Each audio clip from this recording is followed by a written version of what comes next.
Teman-teman semua, ketemu lagi sama kakak di minggu ini buat bahas topik yang super gampang tetapi super menarik.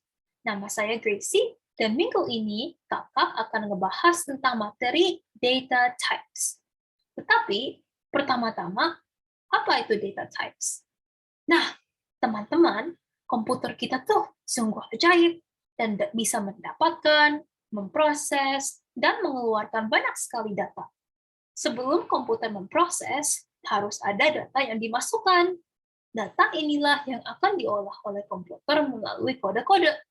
Kalau adik-adik ingat, struktur kontrol merupakan bagian dari kode-kode yang akan dijalankan oleh komputer. Kembali lagi nih, data yang dimasukkan untuk diproses adalah input. In berarti masuk. Ada banyak sekali macam data. Data-data tersebut perlu diklasifikasi atau dibagi-bagi sesuai jenisnya. Jenis-jenis data tersebut disebut sebagai data type atau tipe data. Ada beberapa tipe-tipe data dasar, yaitu integer, float, karakter, dan boolean. Tetapi hari ini kita hanya akan mempelajari 3, yaitu integer, float, dan character. Jadi, kita mulai yuk dengan integer.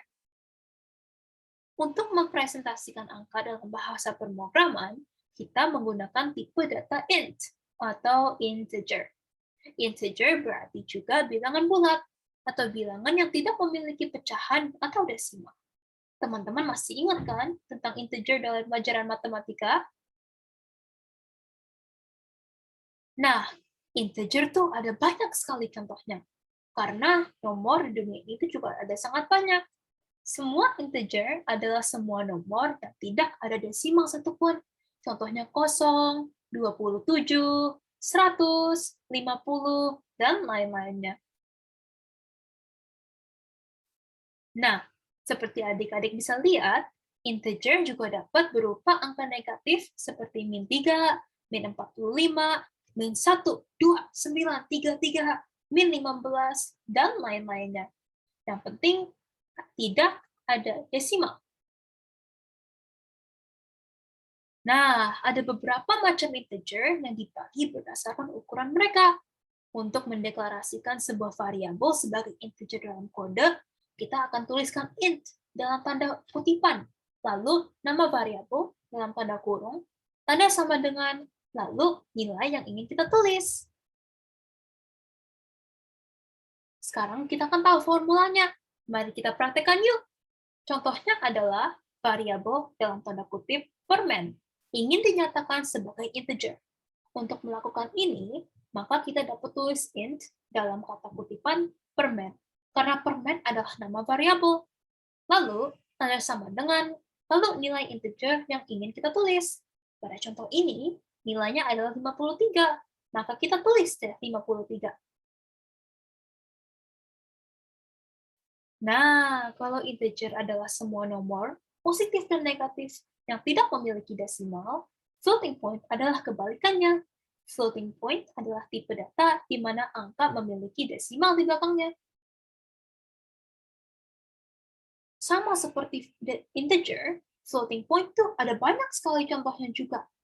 Tapi beberapa contoh yang baik adalah 2, 4, 2,4, sorry, 23,5, 27,6, min 100,23, min 2000,7, dan lain-lainnya.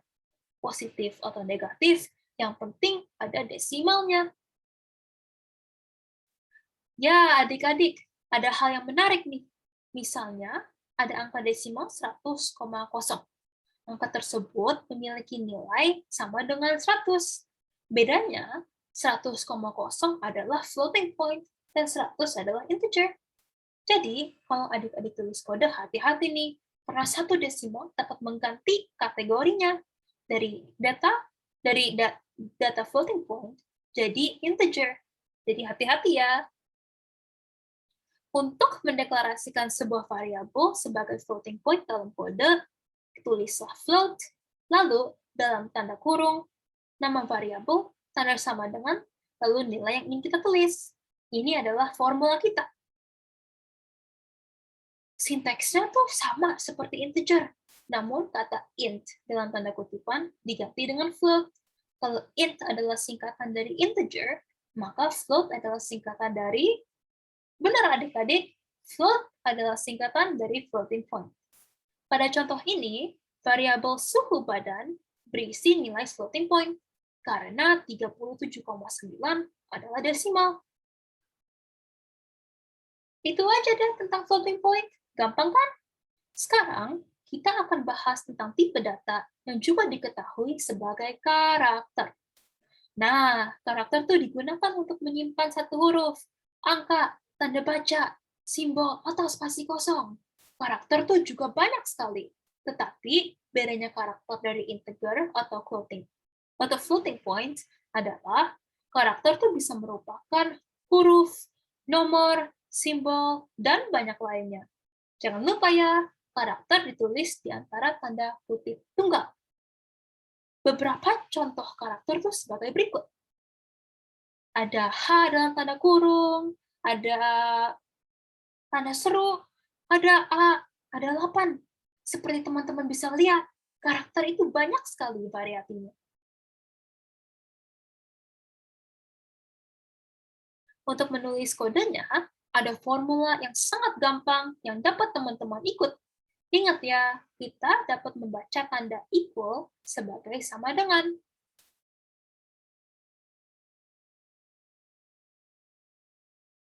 Nah, jangan lupa ya, tanda kutip tunggal penting agar kodenya baik dan benar. Mengikuti formula ini, langsung deh kita bisa kerjakan. Char, nama variabel adalah karakter. Ini adalah formula kita yang tadi kita bahas.